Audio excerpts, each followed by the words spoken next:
right, well, good evening, and thank you to everyone for joining us. This is the November the 10th Ask a Planner meeting for the Accessory Commercial Units Text Change hosted by the City of Raleigh Planning and Development Department. I'm John Anagnost, and also from Planning and Development tonight, Keegan McDonald is here. And so we're going to be sharing some information about this draft text change that will be going to the Planning Commission potentially in December or January. And so it is called, the case number is TC-12-21.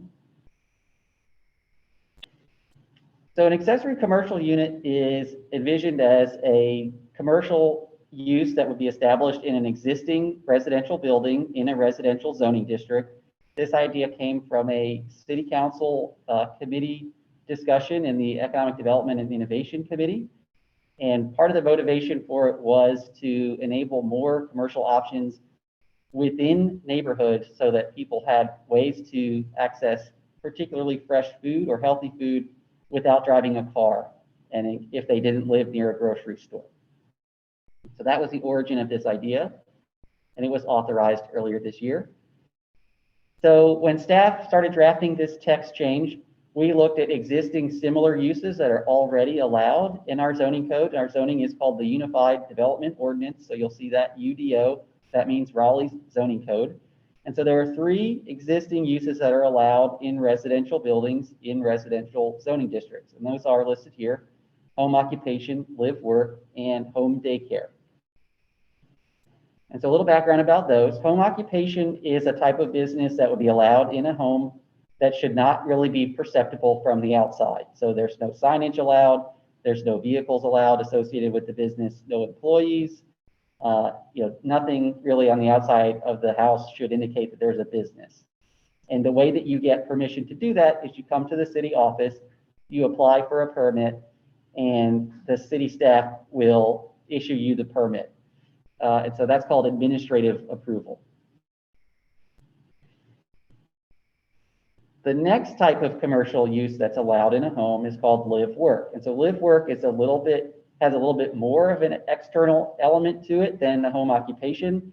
But because of that, it requires what's called a special use permit. And a special use permit means that the applicant would need to go to the Board of Adjustment, which is an appointed board of the city, and go through a hearing process to request that special use permit and have to show that their intended business would not cause impacts to neighboring properties.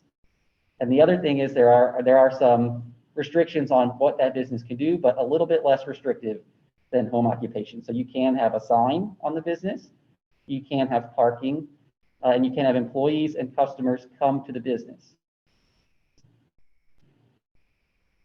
And finally, there's a use called home daycare, and that is exactly what it sounds like. A person could operate a daycare out of their home. It is much more limited than a daycare center. So you have a maximum number of 8 children that could be at the daycare at one time. And then there's up to 2 employees allowed, but they must be related to the person who lives there and who is operating the daycare. And that does not require a special use permit. So what does TC-12-21 do? It basically modifies the home occupation and live work uses. It leaves home daycare alone. There's no changes to home daycare. And then it adds this new use called accessory commercial unit. And so we'll take a look at how that will work.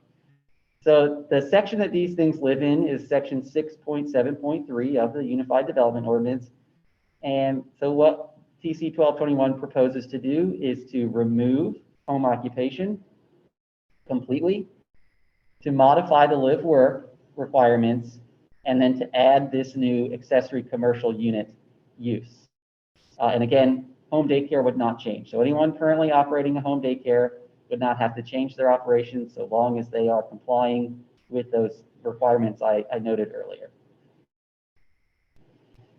So why are we removing home occupation? The quick answer to that is that we are proposing to modify live work to remove the requirement for a special use permit.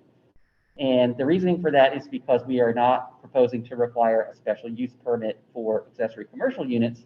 And so if we're not requiring a special use permit for the more intense accessory commercial unit use, then it does not make sense to require it for something that's less intense in live work.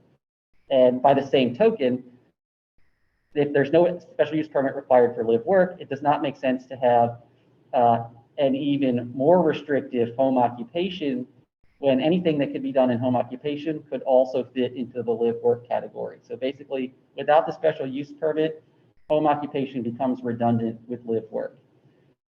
So removing home occupation, removing the special use permit requirement for live work, and then clearly stating that live work would be allowed in accessory structures, including accessory dwelling units, and then allowing the fire code to set the number of customers that could be there.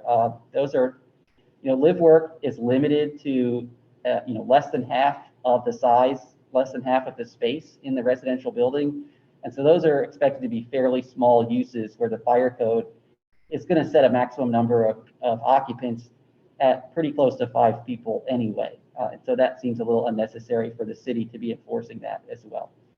And then the other thing that we're modifying about live work is to say that the allowed uses that are specified in live work, they don't exactly align with the use definitions that appear elsewhere in the zoning code. And so just making sure that those are consistent names and descriptions of the uses that are allowed. All right, so we have explained that home occupation would be removed if this is approved. Then the special use permit requirement for live work would be removed, and those standards clarified.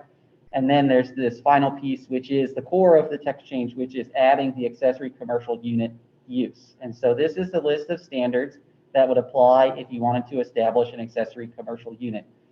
And I want to start out by saying the intent and the regulation as it's drafted is that the accessory commercial unit must be within or attached to the principal structure on the lot. So if you have a house and then you have a detached garage or a shed or some other accessory structure, this use, the accessory commercial use, cannot be in that accessory structure. It must be in or attached to the principal structure. So we have this list of allowed uses. And so, most of these are pretty self-explanatory: office, retail, eating establishment is a restaurant. Indoor recreation, so that, as you can see here, it could be something like a dance academy or karate studio. That could also be like a yoga studio. And then personal service is similar, but more specifically direct service, so a hair salon, a nail salon, other things like that. And then light manufacturing. So the allowed light manufacturing uses are specified and limited. They're selected to be the least impactful light manufacturing. So we're talking about things like jewelry repair, clothing manufacturing, things that are basically going to be involving hand tools, small scale manufacturing. Oops. Sorry about that. Excuse me. All right, so the next part of the standards, and so we're continuing with these standards for accessory commercial units. So you can only have one per lot, so you can't have two. There must be someone living in the principal structure, so you can't have a vacant house and then say that there's a business in it. The maximum size of 1,000 square feet or 40%, whichever is the smaller of those two. Hours of operation are limited. There has to be direct pedestrian access from the street. Outdoor seating is prohibited. Now that means you could still have outdoor seating for the person living there, the residential part of the property. If you have a back deck or something, you can sit outside, but you can't have like a dining area if it was a food service establishment. Screening is required for service areas and mechanical equipment. So service area means delivery areas, garbage area, refuse, solid waste areas, things like that. Lighting has to be full cutoff. Full cutoff means that the light fixture directs the light towards the ground, does not let light scatter horizontally or outward from the light source. And then there is a limited amount of outdoor display that's allowed. That's 50 square feet, and that has to be in between the front of the business and the street. So it can't be in a side yard, can't be in a backyard. It's got to be in front of the building. And then there is no outdoor storage allowed. So you cannot store any materials related to the business in any of the, the yard, the backyard, side yard, anywhere.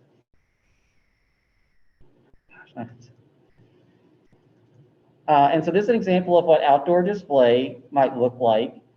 So basically, just if someone has had a retail establishment, they could put a table outside. This is probably more than 50 square feet, but this is, an example that they might put products outside on the sidewalk. They could not impede ADA access through the sidewalk, and so that would be something that could be enforced. But basically, this is, example of outdoor display. No vehicle parking would be required for this use. There would be required short-term bicycle parking. That basically means a bicycle rack. One building sign is allowed per street frontage. So the live-work use allows one building sign total. This accessory commercial unit would allow, if it's a corner lot, you could have one for each street that the building faces. And a building sign means a sign that is affixed to the side of the building and is flat against the building, so it doesn't protrude from the building. And then you could have a vehicle associated with the business. So an example of that might be a florist might have a van that has their logo on it. They could have one vehicle of that nature. If they had a second vehicle, it could not be parked at that location. And then again, as I said before, accessory commercial unit would not be allowed in an accessory building. Okay. PDF, not PowerPoint. Okay, and so just reiterating that accessory dwelling units did not make it, the standards for accessory dwelling units did not make it perfectly clear whether a business could be established, and so this is attempting to clarify that aspect. All right, and so we have a summary table that talks about the differences. And so, basically the takeaway here is currently in the city zoning code, we have these two uses, home occupation and live work. Home occupation is more restrictive, but does not require a special use permit. Live work is slightly less restrictive, but does require a special use permit. TC-12-21 would remove home occupation, and then live work would not require a special use permit. Accessory commercial unit would also not require a special use permit, and they both would have restrictions on what you could do with that business. And live work is slightly more restrictive in many ways. Here's a breakdown of the allowed uses in these different types of accessory uses. And so you can see the allowed uses are very similar. The key difference between live work and accessory commercial unit is the eating establishment. That is the main difference. And so, there is sometimes questions of, well, if the city council was interested in food uses, why allow these other uses? And the basis of that is, typically a restaurant is considered to be more intense in terms of its activity. Hey, come on in.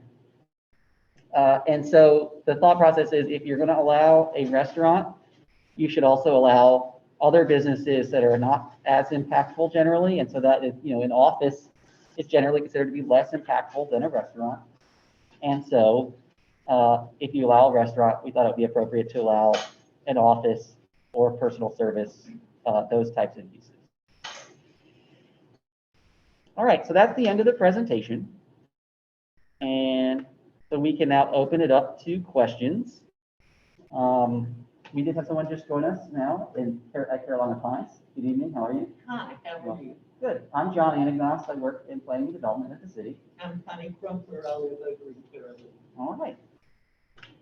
Okay, so I see a hand up. Before we get to the raised hand, I want to ask Keegan, did we have any questions that came in on the chat while we were in the presentation?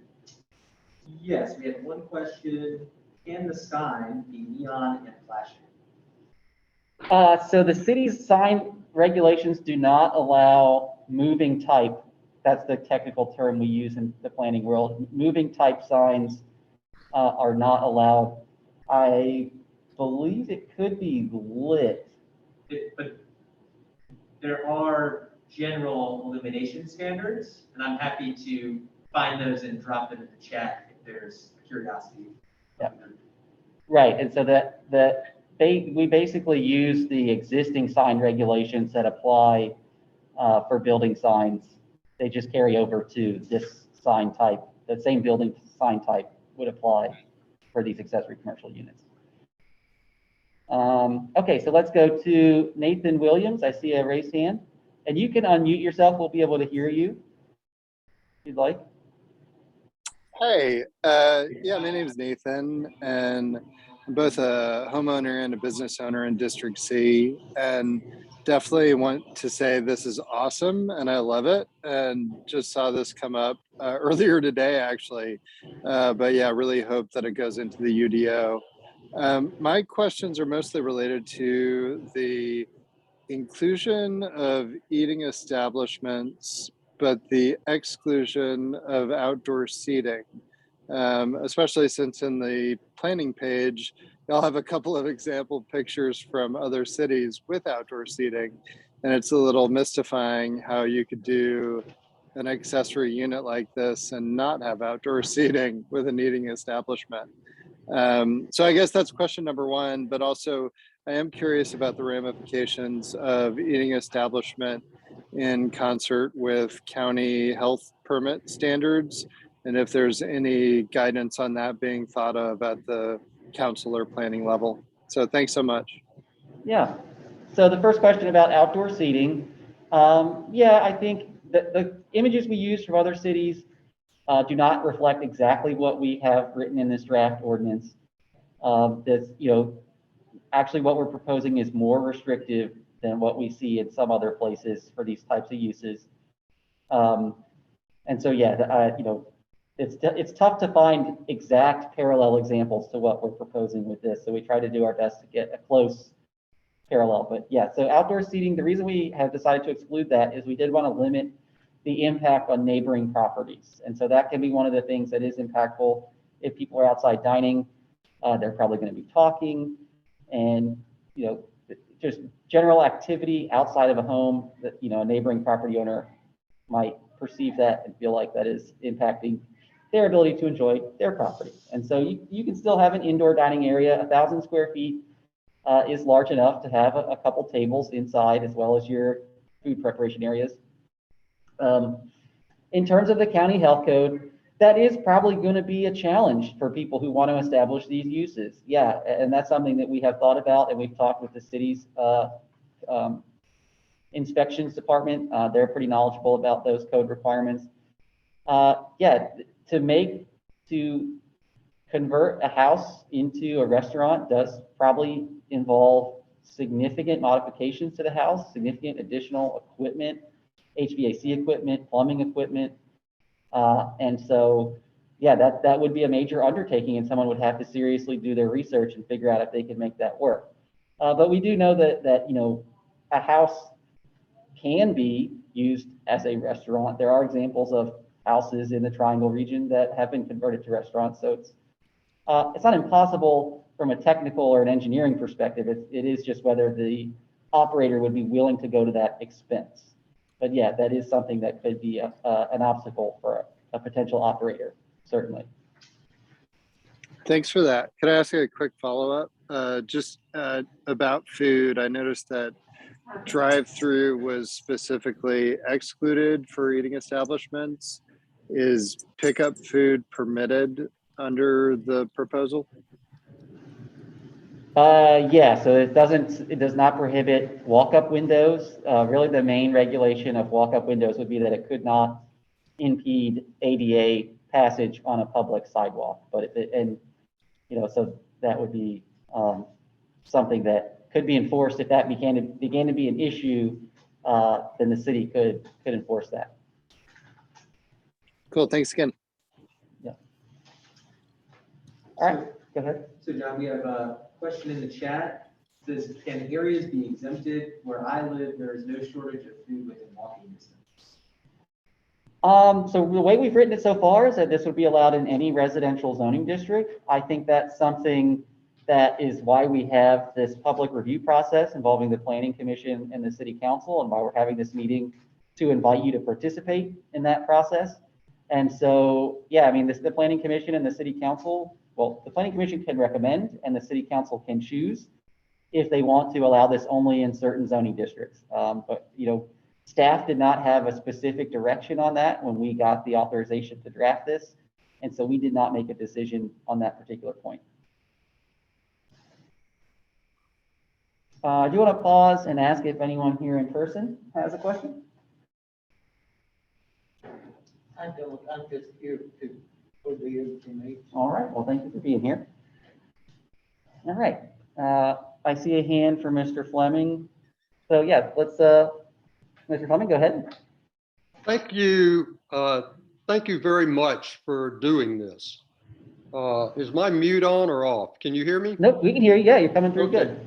So my question is, I appreciate that the City Council has come up with this idea. What is the identified need in Raleigh, maybe from surveys that have been done? Or, So main source of data for food access is the United States Department of Agriculture. They maintain a map of what are called food deserts. That is the typical data source that people refer to, although some cities have done additional analysis beyond that. We did look, we did some mapping exercises as part of the committee discussion where we looked at retailers that accept SNAP benefits. We looked at areas where there's mixed use zoning that would allow retail and food service uses and how those relate to, you know, basically are there gaps in those areas. And so we did, you know, kind of look at that. And actually what we found was the most dense residential areas typically did have a food retailer fairly close by, because the residential 10 districts in Raleigh, which are the residential districts typically close into downtown or around NC State University, also tended to have mixed use zoning nearby because of their proximity to downtown or other major commercial streets.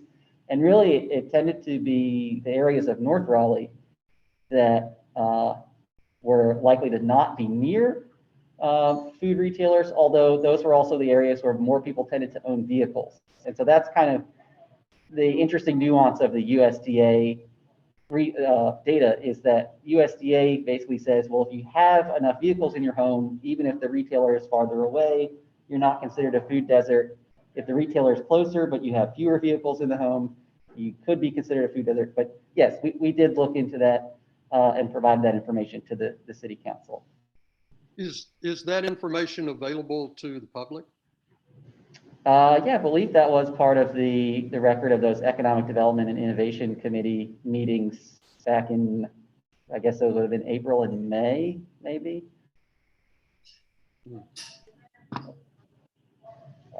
Before we take your next question, Mr. Fleming, I'd like to see if there are other questions. Anything in the chat? Yes. First, will the city monitor and clean up these businesses when they fail so they don't become an eyesore in the previously residential neighborhood? Okay, so in case you didn't catch that on the virtual meeting, it is if the business fails, how does the city make sure that it is cleaned up? So the city has a commercial code and a housing code. Those are enforced by either the Housing and Neighborhoods Department generally enforces the housing code, and the Planning and Development Department generally enforces the commercial code.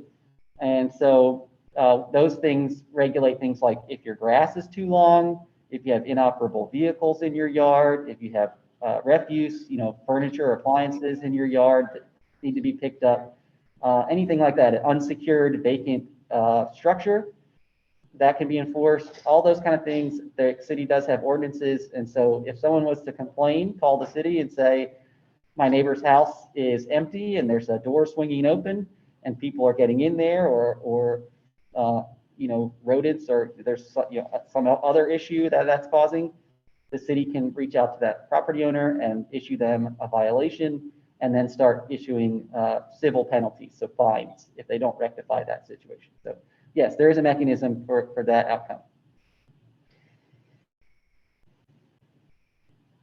Let's see, I see Mr. Brook raise his Yes, hand. hi. Yes, I've had so I'm very much in favor of this type of use.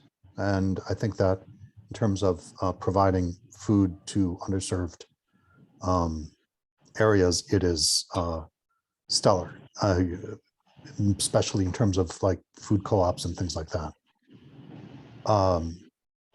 The concerns that I've heard repeated over and over are things like, well, what do you do about bad smells? Or what do you do about excessive noise? One person's idea of light manufacturing might involve, running a blacksmithing operation in their shed, and and you'd have people hearing a power hammer going 8 hours a day. So how would you control?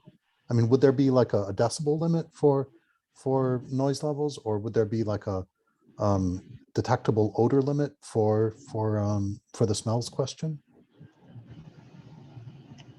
So largely the way that would be regulated is the allowed light manufacturing uses. And so let me read those out for you. I think that will be helpful. So the way that these are allowed in the proposed ordinance is not light manufacturing as a general category. It is a list of specific light manufacturing uses, and I will read those for you. Clothing, textile, and apparel manufacturing, production of artwork and toys, graphic design, assembly, design, repair, or testing of clocks, computers, jewelry, musical instruments, and photographic or optical instruments. And so it is by limiting that list of uses to those things that do tend to be indoors, small hand tools, not heavy machinery, not heavy equipment. That is basically the way that we are trying to approach that. Thank you. I see the Davisons have a raised hand. Hi, thanks so much for holding this meeting for input from the community. Opposition of the proposal. I'll start with parking. So 7 additional cars where I live is a significant impact. I live between Cameron Village, NC State, and the Rose Garden. So we get overflow parking already from those trying to eat at the local restaurants. And then if there's performances, then we'll get it from the Rose Garden. There's plenty of restaurants, if you are familiar with this area, within walking distance. And there are many rentals in our neighborhood. And so there are many student or young professionals or working professionals or working class, let's just say. And so there's multiple people that are parking in driveways. Our lots are small, so there aren't those nice garages in the communities. And so there are many residents that do, as a regular basis, park on street parking. And so this really could be a significant hardship on the neighborhood. The second concern I have is regarding noise. And I didn't think about smell. Thank you, Mr. Bruce. In terms of noise, the lots are very small. And so you absolutely hear people walking by your house in terms of chatter and traffic noise. So just this weekend, City of Oaks Marathon, the traffic that went through our neighborhood was significant. If you look at what's happening in our area, there has been recently installed road bumps on Van Dyke. They are looking at road bumps on Clark, and you've just installed 4-way stop signs on almost every 4-way intersection on Brooks. So the point is that the density plan that the city is working towards, not you, is very much working. And we are seeing a huge increase of traffic. And I think drivers forget that this is our home, this is our neighborhood, and they are driving through our neighborhoods at quite speeds in higher volumes. So now the next concern I had was regarding the time frame that this business will be open. So you can imagine my home having people walking by, going in. 1,000 square feet, by the way, is very large. My house is 2,000 square feet. So you're talking half the size of my house. And aerobics classes, restaurant, food, bakery, whatever. So you're really talking about quite a lifestyle change for me and my fellow neighbors. So I think I'll close with that. I did write written comments, but I want another perspective to be heard by those that are also on this call. So thanks for listening. Okay, so the first point was about parking, and the reason that we did not include a parking requirement is that there's actually a separate text change that's been authorized by the city council and will be going to the planning commission for the first time next week that proposes to remove pretty much all parking requirements for all uses across all zoning districts. And so with that in mind, it did not make sense to us to add a parking requirement, knowing that there's a potential that all other parking requirements could go away. And that might lead to then having to go back and change something that we had just done. So that's kind of the basis there is really looking at that other text change. Hours of operation, again, I think that is something where this public process is a good time to have that conversation. And so, yeah, I encourage you, if you think there's a better set of hours of operation that makes sense for you, feel free to share those comments in the engagement portal and go to the planning commission meeting, go to the city council meeting and share that. And that is actually a good point that I want to say to everyone, that you can find information about this at the city website, raleighNC.gov. If you search accessory commercial, you can get to the main page for this. It's called What is an Accessory Commercial Unit? And that has a lot of information. And then you can also search for text change cases. And there's a web page for text change cases that has this text change listed with the draft ordinance and also has the link to the engagement portal. And the engagement portal is a survey where you can go in and put in your questions and comments. I'll reiterate that later in the meeting, but just seemed like a good time for that. So there was a question about hours of operation and noise, and then just the amount of activity in neighborhoods. And yes, those are absolutely reasons why this type of thing was originally made against the zoning. The zoning exists for reasons such as that and others. But yes, so those are absolutely the types of issues that need to be considered in any zoning consideration. Let's see. I feel like I'm seeing a lot of chat comments. Before we get to that, I guess Mr. Fleming, did you have still your other question? Yes, thank you. I wanted to come back to the question of the identification of need and actually the identification of success. In areas where all zones in the city have been opened up, as this proposes to open up Raleigh, in cities where that has occurred, have there been studies of the pros and cons, and in particular, have there been studies of whether businesses that are started in these neighborhoods have thrived or struggled? And particularly whether food businesses, which seems to be the crux of have thrived or struggled? I don't know that there is another city that has allowed this type of zoning where that you could have this range of uses in this many different places. I don't know that there is another city that has done that. I think the closest parallel that you could find would probably be any American city in the first half of the 20th century before zoning became legal and popular. And really, so that I feel like, although it seems out of date, that is probably the precedent would be, the 20s, 30s, and 40s. And so, you can think about Hillsborough Street, downtown, where if you see old pictures of that, it is kind of an interesting hodgepodge where you just have a mansion and then a storefront and then a less extravagant house and then, so on and so forth. And it's really just kind of a mix of uses and building types. I would say that's probably the closest analog I could think of.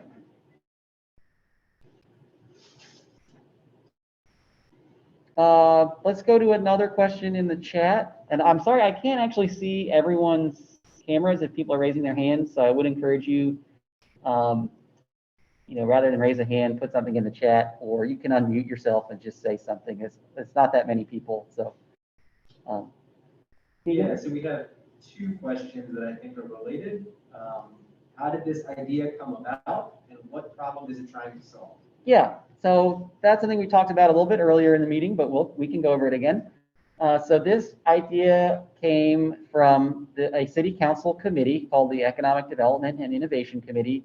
They had a series of meetings in the spring and early summer of this year where they discussed the level of food access for different parts of the city and ways to potentially think about providing additional access to fresh or healthy food without someone having to own a vehicle, if there wasn't necessarily a grocery store or large shopping center accessible from their neighborhood without a vehicle. And so that's where it came from, as the council then said, well, one way to allow additional outlets for food would be to allow food service businesses and retail businesses in residential areas. And so this was the text change that they authorized to enable that.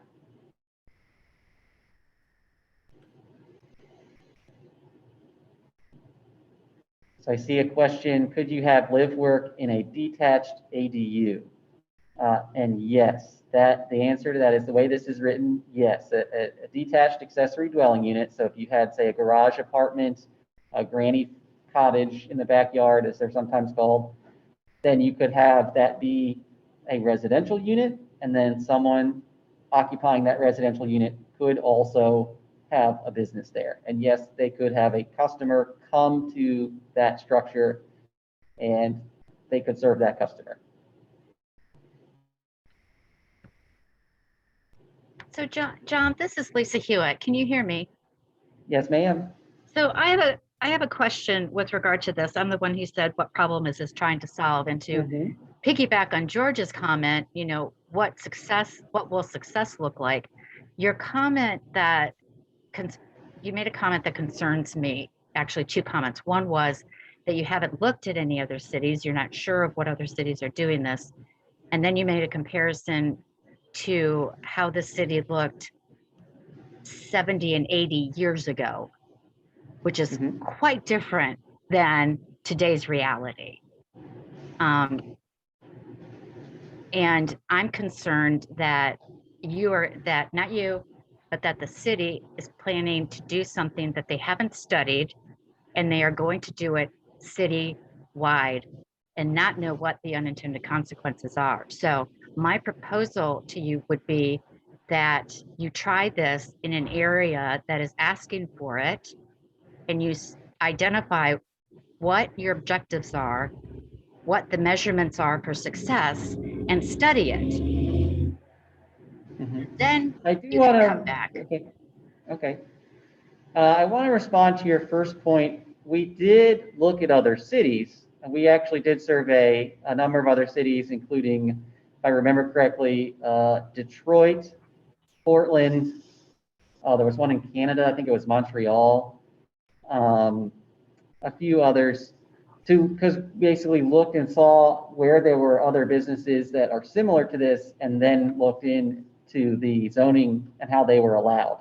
And so what we found in most other cities was that those businesses either had predated the zoning, like predated zoning at all. And so once the zoning prohibited them, they were aged in, or they were in areas where the zoning had changed to a more mixed use or more commercial zoning, but still had a strong residential presence in the neighborhood.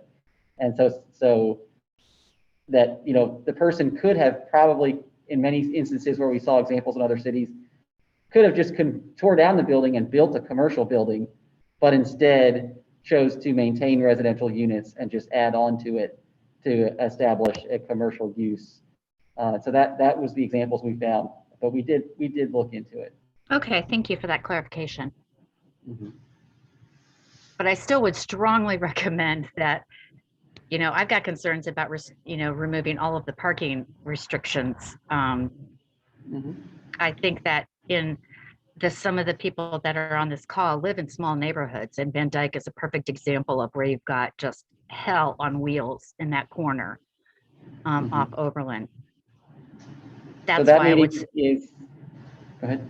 and I would just suggest again that you try doing this in a smaller area rather than doing it citywide and then come back with the results of that study. I just think it's a smarter approach, and I think that you'll get many more people to buy into it once they see it being successful somewhere else. Mhm. Okay, and just to give you the information, next week's meeting of the Planning Commission is on Tuesday in the afternoon, if I remember correctly. 4 o'clock p.m. And so if you go to the city website and search Planning Commission, Yep. On next Tuesday afternoon, you will see a link for how to join that meeting. And that will be when that'll be when they discuss the parking requirement text change. Thank you. Let's see.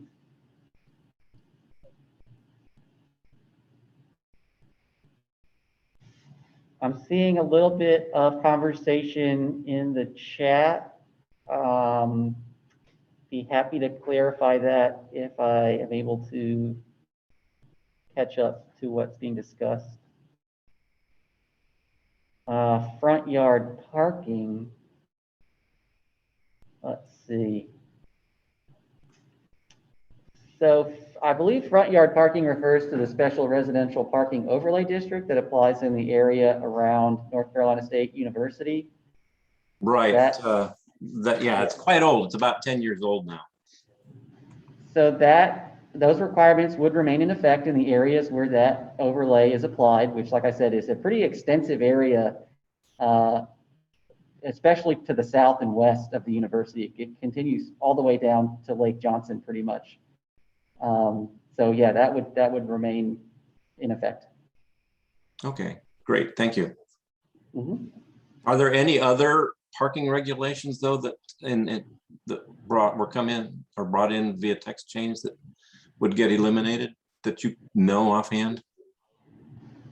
Nope. Really, the main thing is just that there wouldn't be required parking. But yeah, other things like there are impervious cover maximums for residential lots in the city, and if you exceed those, you have to have a stormwater device. There is a maximum impervious cover, specifically in the front yard for attached and detached buildings that would remain in effect. So yeah, those things. And then I'd have to really dig in. I'd have to check the code, but there are also usually parking setbacks, but I don't know if those apply in residential districts. Okay. And I know that we do typically have a 3.5 foot side setback for parking unless there's an easement there.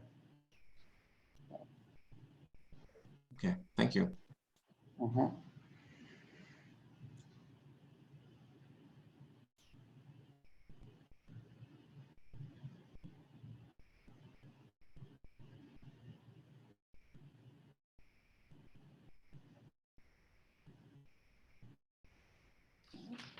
Oh, hi there, how are you? Good, how are you?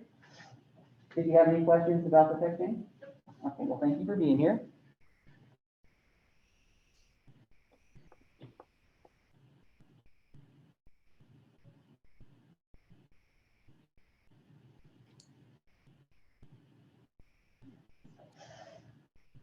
Mr. Fleming, I see a hand. Yes.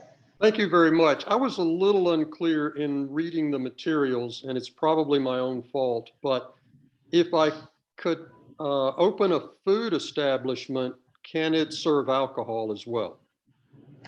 Yeah. I mean, if the person gets an ABC permit, yes, and that is regulated by the state. And so the city does not really have much control of that. We can't really block the state from issuing, or your local ABC board from issuing an ABC permit for a restaurant. There is, in the definition of eating establishment versus bar in the zoning, it does say that an eating establishment must make, let's see, less than, is it 70%?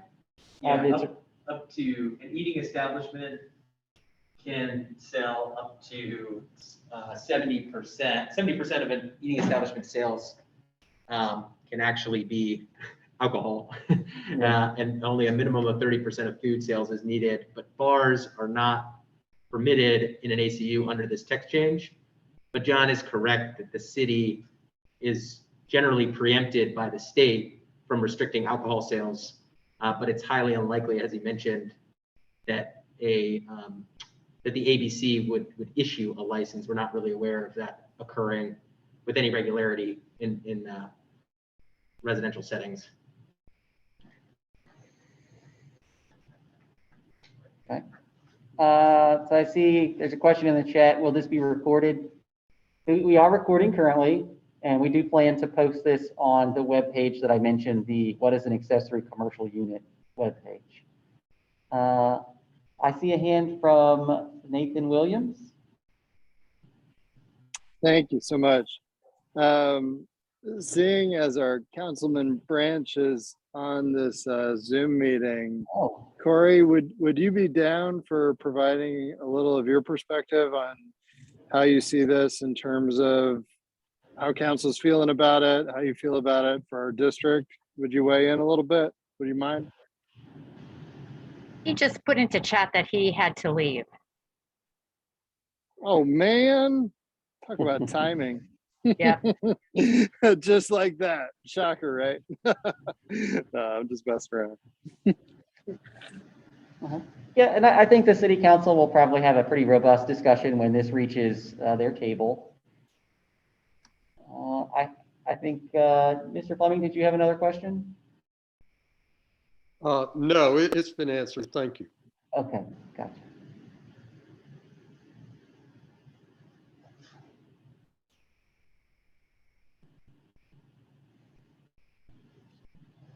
Oh, I see the Davisons are back. Okay, another question? Can you share what the process is from here? So I know that there's more community meetings like this one. And then you mentioned the next meeting, at 4 p.m. Can you just explain to me the process that it's taken from here in terms of getting it to either approval or a denied state? Thank you. So I do want to clarify that next week's meeting will not discuss this text change. That is the parking minimum text change. Thank you for that clarification. Yeah, so I'm it's sorry. not approved yet, the parking elimination thing? Right, that's just beginning its planning commission review next week. Thank you. And so this TC-12-21 for the accessory commercial unit is probably going to go to the planning commission in December or January. And so we actually are not planning any other meetings like this. We really are relying on those planning commission and city council meetings to be the community input from here on out. And so the way this usually works, and it's probably going to work for this text change, is that they are introduced to a committee of the planning commission called the text change committee. And that allows the planning commission members to just spend a lot of time digging in, discussing the details, asking staff questions. And so that committee, like I said, could meet in December. It might be January before they have space on their agenda. And so they'll get this item. The committee then refers it to the whole planning commission. It will then, and so there will be a chance for public input during the committee meeting. There also can be a chance for public input during the regular planning commission meeting where it's referred. It really depends on the planning commission themselves choose whether to add that extra period for public comment. But there's guaranteed to be one. And so it's usually the first time the case is discussed. So it goes back to the regular planning commission. And so let's say it goes to the planning commission in January. Those text change committee meetings are, I think, the third Thursday. Text change committee? Is that regular time? Third Tuesday. Third Tuesday. So that would be, January 16th or something. And then if they wanted to move it out of the committee, they could keep it in the committee to the next month if they wanted to. They move it out of the committee, then it would go to the planning commission probably the following week, which would be, the 23rd, I guess. And then the planning commission general meeting would review it. They could make additional recommendations at that time. And then they package all that up into a final recommendation from the planning commission to the city council. And so that recommendation is either to recommend approval or recommend denial. And then they can also make recommendations for changes. So the planning commission can say, well, we like it, but we'd like you to modify this, this, and this. And then city council receives that. They schedule a public hearing. And so continuing this hypothetical timeline, the city council could receive it at a meeting in February and then schedule a public hearing in March. And then that's a period for public comment. You can sign up, you can talk directly to the city council. And then the city council then has total control. So they can rewrite the whole thing at the table if they want.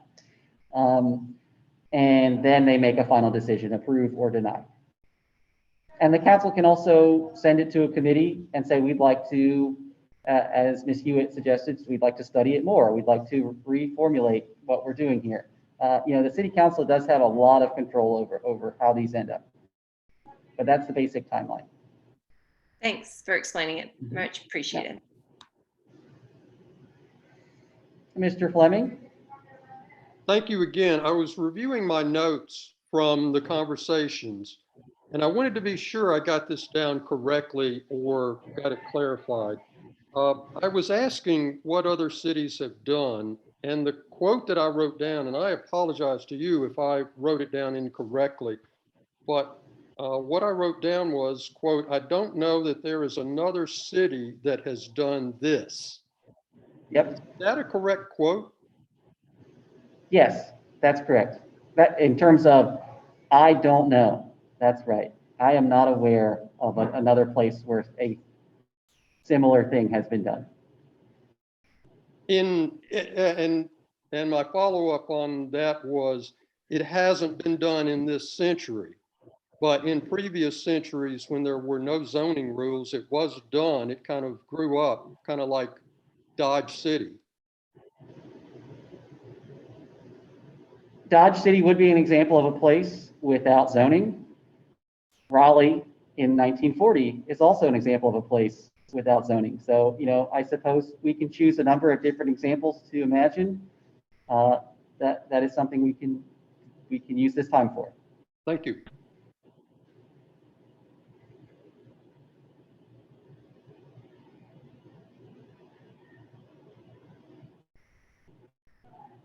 Mr. Brew, yes. Hi, I was wondering if you could elaborate a little bit on the rationale. I heard you say that the ACUs would be allowed only in the principal residence, that you couldn't construct a shed or an outbuilding or something like that and have that be your ACU unless it was attached to the principal residence. And just what is the thought process behind that? Yeah, one of the main motivations for that is that because the range of allowed uses in an ACU is a little broader, and the intent is that they be more publicly facing than a live-work use, right? So I do think there is some amount of intent that live-work, even though it does allow some things that could be publicly facing, would be more of a destination business. Somebody who has clients who know that they're there and come to visit them for their services, not necessarily someone who's just passing by and says, oh, this business, let me see what that is. The ACU is meant to be more of that pass-by type business. And so we do want it to be focused towards the street, towards the public right-of-way, to generate that activity and to have that be really the type of business that is intended.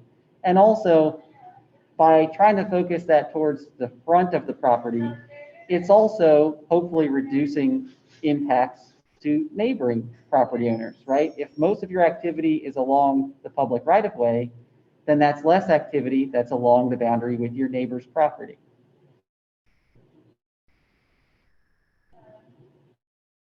Thank you very much.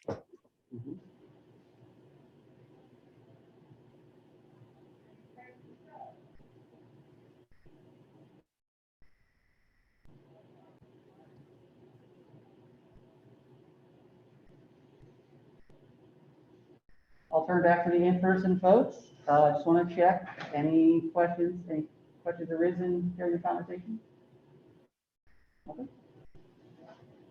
How is this different? And I'm sorry, I missed the presentation, but currently, there are businesses allowed in residential areas such as hair salons and things like that. How is this different? Is it because it's adding restaurants? Yeah, that is actually one of the ways that it's different. And so let's go back. Where did my presentation go? I'll pull the presentation back up and then we'll look at it together.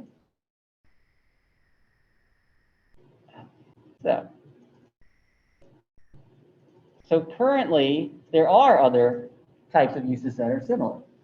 So these are them. So there's home occupation, live, work, and then home daycare are all currently allowed in the city zoning code.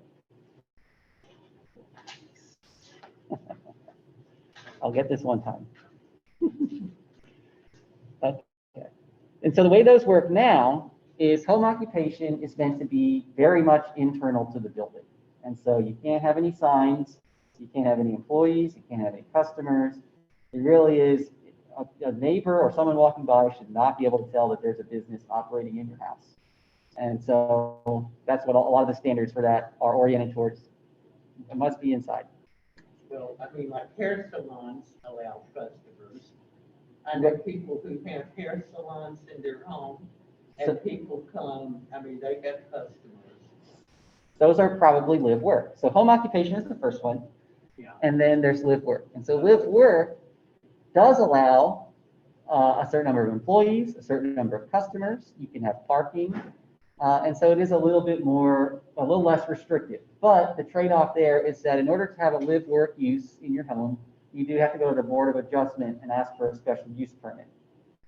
And so that's it's a hearing, and you have to make a case for why what you're proposing is compatible and not going to impact the neighboring properties.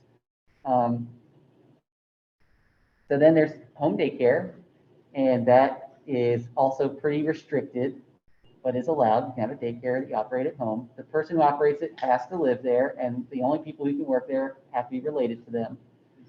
And there's a maximum number of children. And so what this proposed text change would do, it doesn't do anything to home daycare, so that would just stay the same. It would remove home occupation. And the reason for that is that it is also proposing to remove the requirement for the special use permit for the live work use.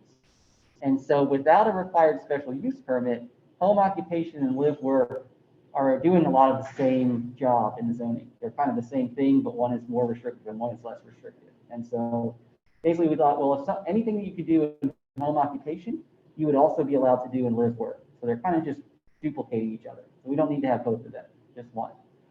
And so that's the theory there. So you can remove the special use permit for live work, and by doing that, then you no longer need a different home occupation use.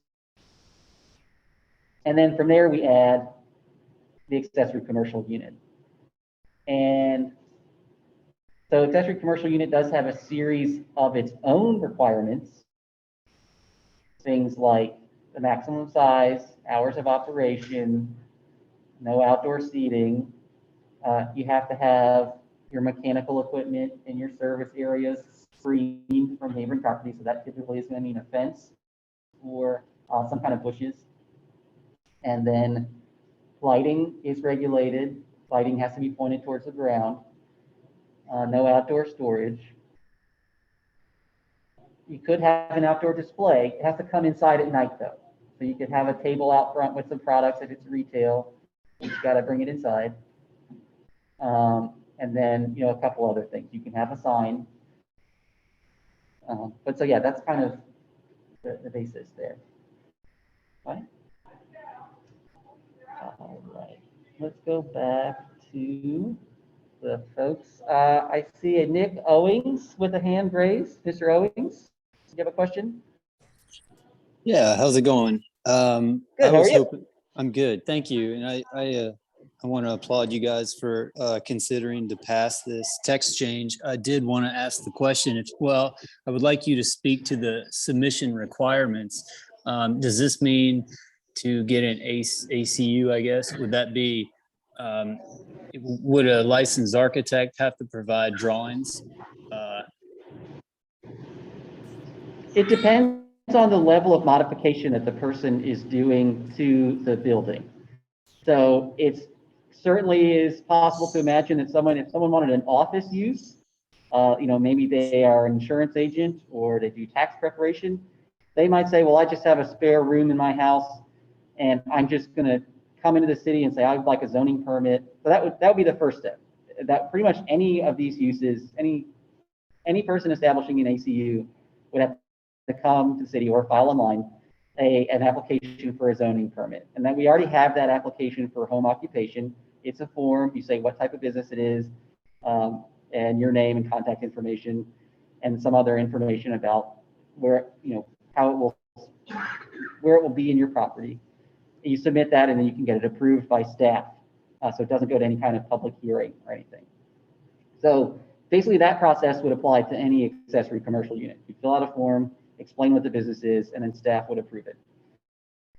In addition to that, if you are modifying the structure, there is any number of other permitting processes that could be involved, from something like the city has what are called upfit permits. So if you are doing mostly modifications to the interior of the house, or modifying mechanical equipment, electrical systems, plumbing systems, there are permits for that where you have to get the permit from the city to do the work, and then you have to have an inspector come out and make sure the work was done to the building code or whatever applicable, plumbing or mechanical code applies to that work. If you are actually adding an addition to the house to accommodate this use, which is, as long as you're meeting that maximum 1,000 square feet or 40%, and of course the setbacks that apply in your zoning, which also includes the infill setbacks, then that work might entail also a site plan. And so a site plan is a more extensive zoning review where you would have to provide plan drawings, showing your lot, the layout of your existing house, where the addition's going to go, and then you'd have to have that approved from a zoning perspective, and then come back for all the construction permits and get everything inspected to make sure it's up to code. And then on top of all of those review processes, if you had a eating establishment, you also need to go to Wake County and have the health department do any kind of inspections related to food service. And so those are pretty extensive as well. So that's kind of the range of things you could expect. Mr. Davison. Yes, can you tell me, would an HOA not allow this? Is that part of, would that be possible?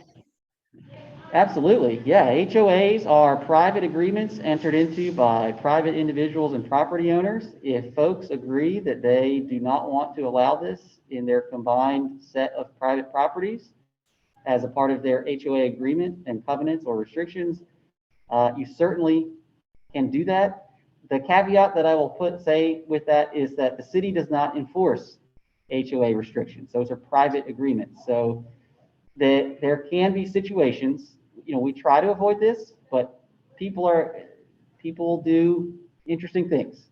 A person could come to the city and say, I'd like a zoning permit for this business. The city is probably not going to check their HOA bylaws or their restrictive covenants to determine if that's allowed or not. We're probably just going to issue the permit if they comply with the city zoning requirements. Then that person could start operating that business. At that point, it is the obligation of the other parties to the HOA to bring legal action to cease that operation. The city is not going to do that. And so the way that typically plays out is the HOA or its members threaten to sue that individual, and then eventually may in fact sue them. Okay, thank you.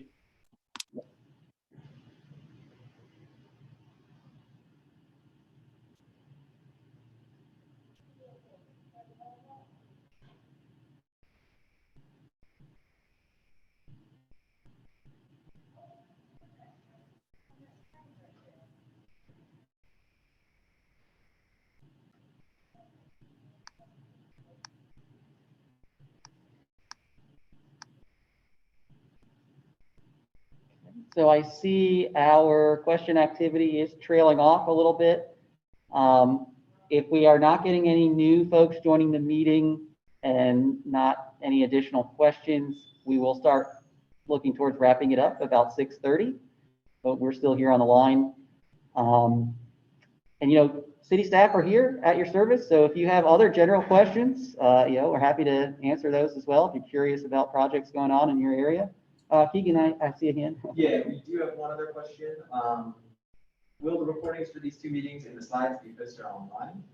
Yes, we will put these on the main webpage for this, which is it's called What is an Accessory Commercial Unit? So we'll try to get those posted. Tomorrow is a city holiday, so I think we can probably get those posted by about next Tuesday or Wednesday. There is a little bit of bureaucracy that has to happen internally with the city. Mr. Brook. Okay. Since we're expanding it a little bit, sorry, I was you started off the meeting by talking about the city's desire to get fresh food, and one of the, as I've been involved with numerous food co-ops over the years, and their chief advantage often is that member run, they don't have the labor costs. And this would be one, it sort of is the difference between a corner store and which is going to serve, packaged goods and sell some alcohol and be kind of a blight for the neighbors, honestly. It's the difference between a corner store that people hate and a source of really good, nutritious food. And I'm wondering if the city would consider setting up some sort of help or framework that would get people who wanted to have that sort of thing, assuming this passes, but giving some assistance so that that next step of creating that local infrastructure could happen. Yeah, I know that there is certainly interest in that idea. I can tell you that there has been a change to the city zoning in relation to community gardens and farm stands in the last year or so, to relax those regulations to make it a little bit easier so there was a reform for community gardens and urban agriculture that took place, I want to say around 10 or 12 years ago, and it basically established those uses as defined uses in our code and established regulations for them. And I think what we heard in the intervening years was that those regulations were very onerous and were not really, even if someone followed them, might not really be doing what we think they would do. And so those were modified. I forget the exact number of that text change. So now it is a little easier to have a farm, produce stand if you have a community garden and sell the products on site. That was one of the major restrictions before, was you couldn't really sell, or the ability to sell things on site was restricted heavily. So I know that there's that. I know that there has been discussions for many years in the city of whether the city can promote community gardens on, say, vacant lots in neighborhoods. And the issue that typically comes up there is who assumes the liability for that. And if the city owns a lot, we can do a lease, but then a lot of times the city still carries some liability. And then you need to have a community organization that's sustainably going to manage that. There are many examples in other cities. I mean, this is not a new idea. A lot of people have been talking about this for many years now. And I think Detroit has a lot of programs related to this.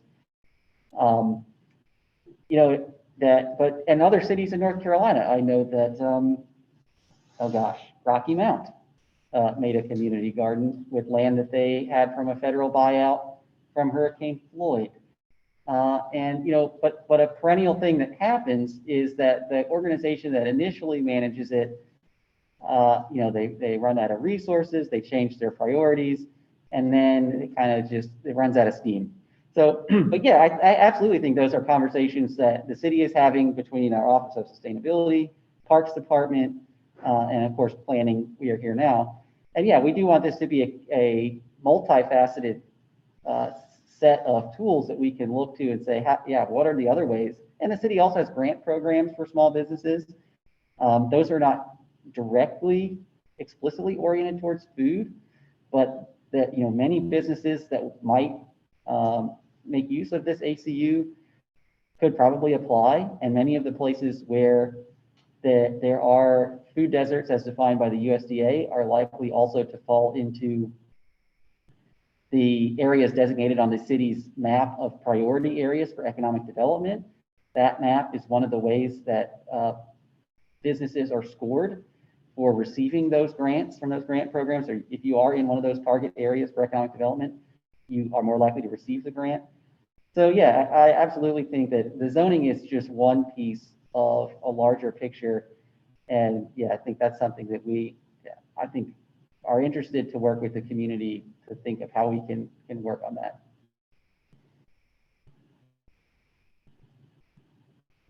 Thank you. Mm-hmm.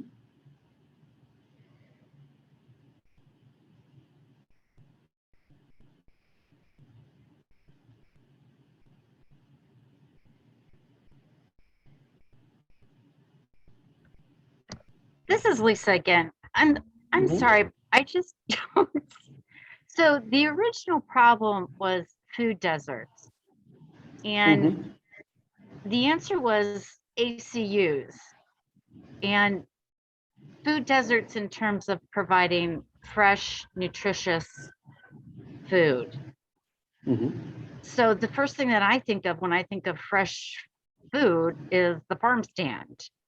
Mhm. And how are what kind of ACUs is the city envisioning are going to crop up to serve fresh, nutritious food? I'm just kind of stumped. Is this going to be like, because I see fried catfish coming up all over the place and hush puppies, to be honest with you. Are we looking at like Maybe kitchen it's past deli? my dinner time, but that sounds pretty good to me. No, Yeah, I know. I know. yeah, you know, there certainly the way that this proposed zoning is written, it does include a range of businesses. And yeah, the zoning is not going to control what type of food is sold in a store, or it's very difficult to do that. And it becomes an enforcement issue if we did try to apply that, because, you know, who's going to report it? Are we going to have zoning enforcement officers Oh, no, I am checking? not suggesting, I'm not suggesting that at all. Right, but yes, I'm trying to acknowledge your point and say that yes, the zoning is one tool, but it can't do all the work. And so yeah, I think to Mr. Brooks' point, there probably does need to be other tools that the city deploys to encourage the type of outcomes that we're looking for.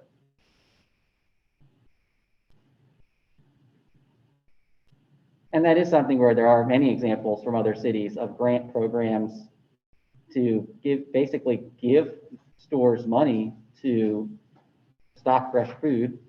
I also know that there are many cities, and I believe Raleigh's downtown farmers market and the state farmers market do this, is, you know, increasing the value of SNAP benefits for farmers market products. So, you know, those are the kind of things that the city can also think about doing in partnership with if these ACUs start to be established.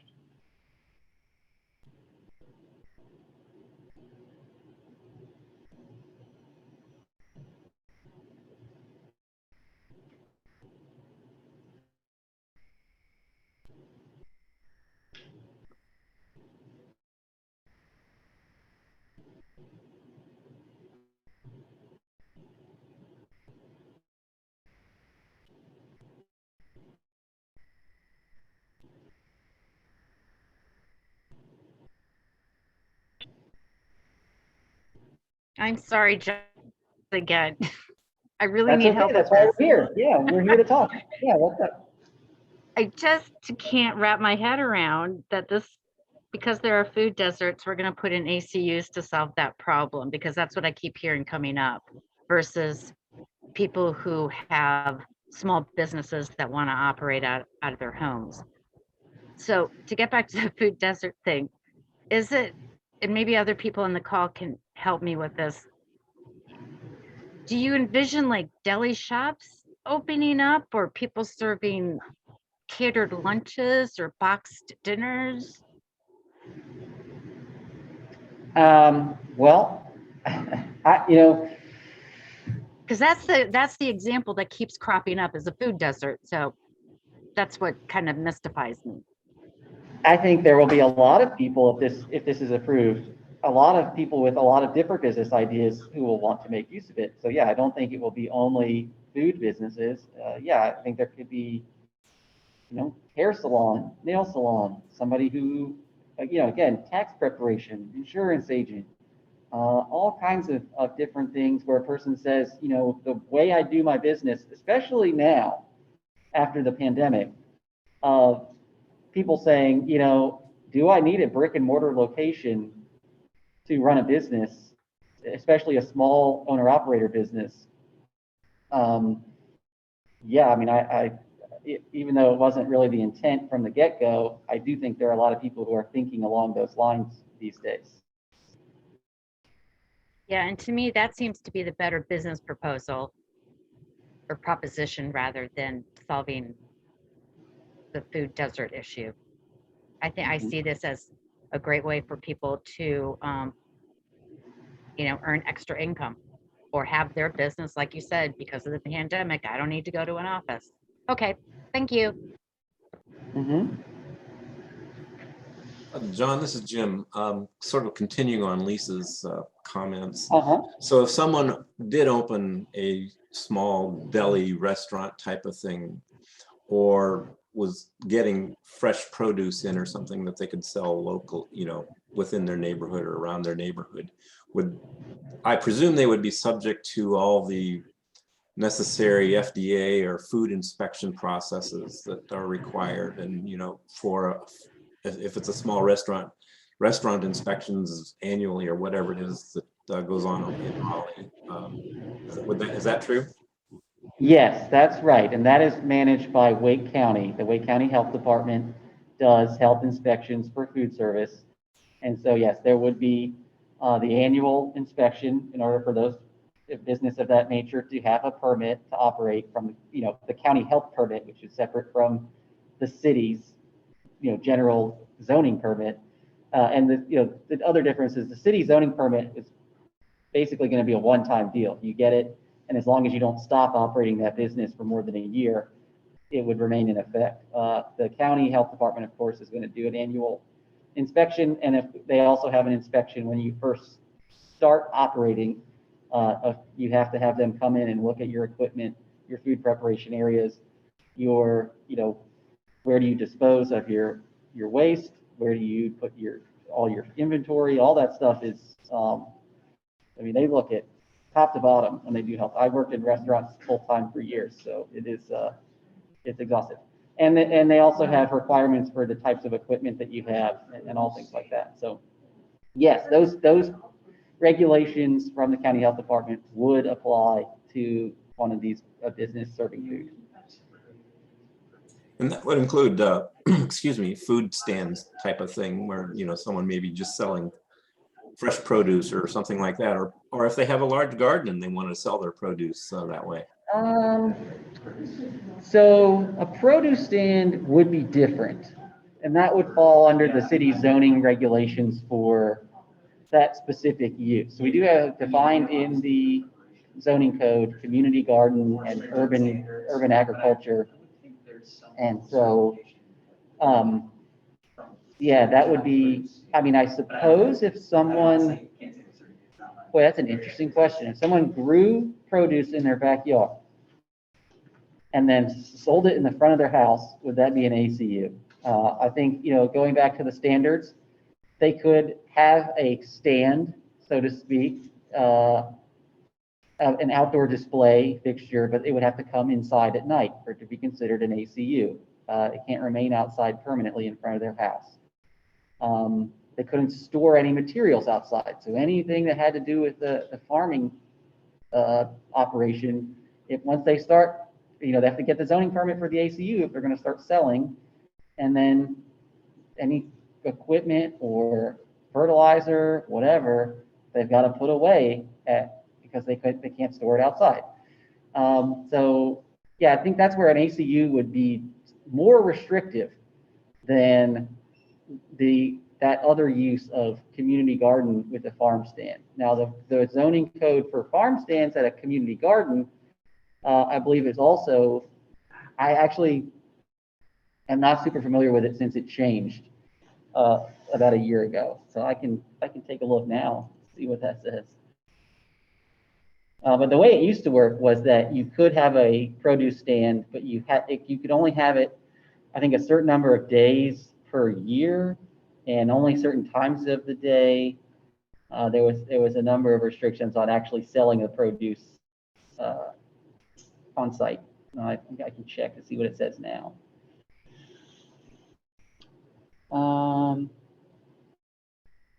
Yeah, so for community garden, on-site sales have a limit in the square footage that it can occupy, depending on the size of the lot.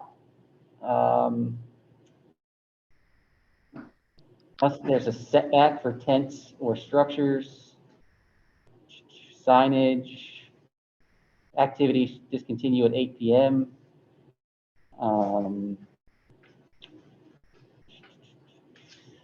So yeah, so there is a series of requirements for a produce stand as well that are separate from ACU. So that's how that would be regulated. But similar types of regulation.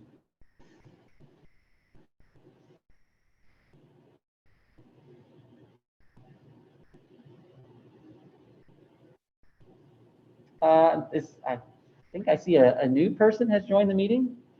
Am I mistaken?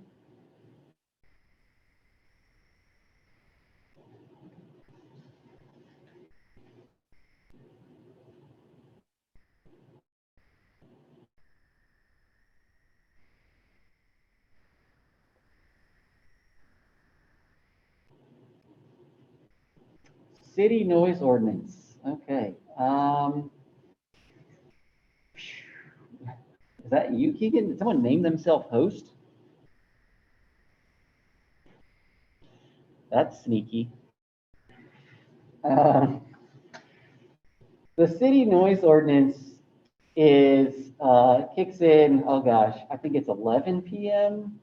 There's a certain time in the evening after which there's a maximum level of noise. I believe there's a decibel level, and it's from the edge of your property. So someone standing in the street in front of your property, the police can come out with a decibel meter, and if the noise from your property is exceeding that level after that time of night, then you can be cited with a ticket and you have to pay the fine. That's my understanding of the noise ordinance. And then there's a separate noise ordinance that relates to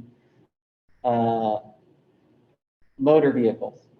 And so there are restrictions on if you don't properly muffle the exhaust on a car or a motorcycle. Again, I think it's a decibel level, and the police can pull you over, check how much sound you're producing, and then again, write you a ticket. You got to go get it modified and probably provide some kind of proof that you did correct that. That's my understanding of how that works.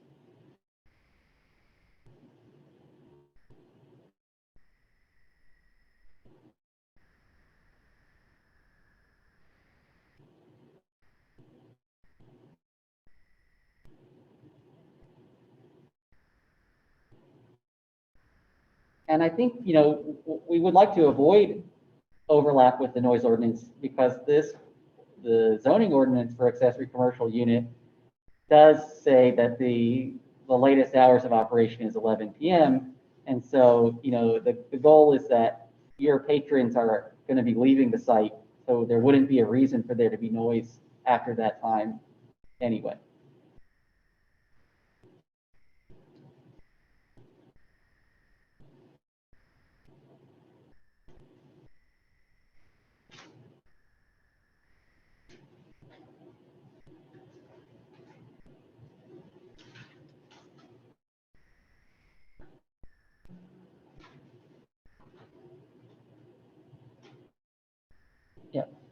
Yeah, and so, 11 p.m., I think someone else had a comment that the hours of operation seem too broad. And again, what I said previously, and still is the case, I urge you, if you have thoughts about how that could be modified, attend the planning commission meeting and city council meetings when this goes to those bodies, and or email those individuals and say, this is what I think would make this a better ordinance, and make that suggestion. So maybe you think it's 10 p.m. Maybe instead of 6 a.m. to start, maybe it's 7 a.m. You know, that's why we do this public review. This is not approved yet. It's not carved in stone. You know, that's why we want to talk to you and encourage you to participate.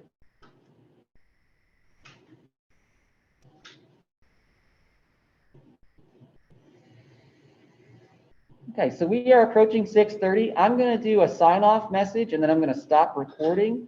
And then around 6:30, if we don't see any new questions or new folks joining the meeting, we will bring it to a close. So again, this is the Wednesday, November 10th, Ask a Planner meeting for TC-12-21 accessory commercial units from the City of Raleigh Planning and Development Department. Thank you to everyone who joined us this evening. If you would like to keep track of this, there is a web page on the city website. That's raleignc.gov. You can search for accessory commercial, and there's a web page called What is an Accessory Commercial Unit that has information about this. That's where we will be posting the video and presentation from these meetings. And then you can also keep track of the case itself by visiting the text change cases webpage, again, by searching for text change cases on the city website, and also by searching for the Planning Commission webpage, by searching Planning Commission on the website. And there is the engagement portal you can reach from the text change cases webpage is open now, and you can enter your questions and comments into that engagement portal. We will transmit those to the Planning Commission and the City Council. And again, I'm John Anignost with Planning and Development, Keegan McDonald this year as well. We thank you for joining us, and we hope you have a good evening. Thank y'all for doing